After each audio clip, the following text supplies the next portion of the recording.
Bonjour, aujourd'hui je débute une série de messages sur les béatitudes.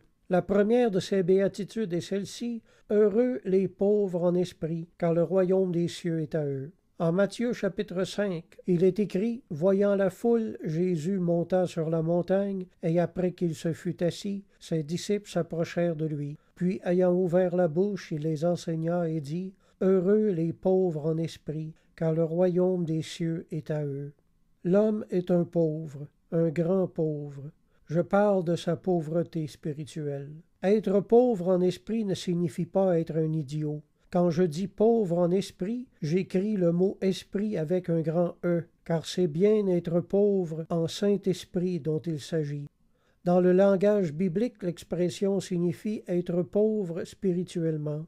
Quand Jésus prononçait ces paroles, il parlait de gens de l'époque qui aimaient Dieu, qui avaient faim et soif de s'approcher davantage de Dieu, qui faisaient des efforts de religion, mais dont la relation avec Dieu demeurait fade, ennuyeuse et insipide. La religion de l'époque n'allait pas très loin. Il y avait très peu d'expériences spirituelles réelles, et les pauvres en esprit ne savaient simplement pas comment changer leur situation.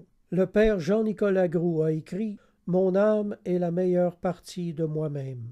Alors l'homme a besoin de se sentir satisfait spirituellement. Il n'y a que les ignorants et les orgueilleux qui pensent n'avoir besoin de rien. Alors une boîte remplie de poivre ne peut pas être remplie de sel, n'est-ce pas? L'orgueil et la suffisance sont les plus grands obstacles sur la route de la spiritualité. Mais heureux les pauvres en esprit, parce que le royaume de Dieu tout entier s'ouvre pour eux.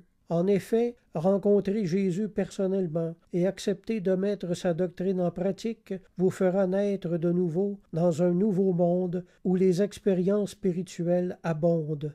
Vous goûterez enfin combien le Seigneur est bon, et vous le goûterez sensiblement. Si ce message vous a touché, si vous vous sentez concerné, et si vous voulez ce que nous avons, fermez les yeux et faites cette prière avec moi. Mon Dieu, jusqu'ici, ma religion n'a pas satisfait la soif de mon cœur. Je suis en arrêt quant à mon expérience et depuis si longtemps. Je veux avoir cette relation intime et remplie d'Esprit Saint dont a parlé Jésus. Aujourd'hui, j'accepte Jésus-Christ comme Sauveur et Seigneur de ma vie tout entière. Je me propose de lire les Écritures pour moi-même et d'apprendre tout ce qui concerne le royaume de Dieu afin d'en être enrichi. Amen. Je vous encourage à retourner à l'Église.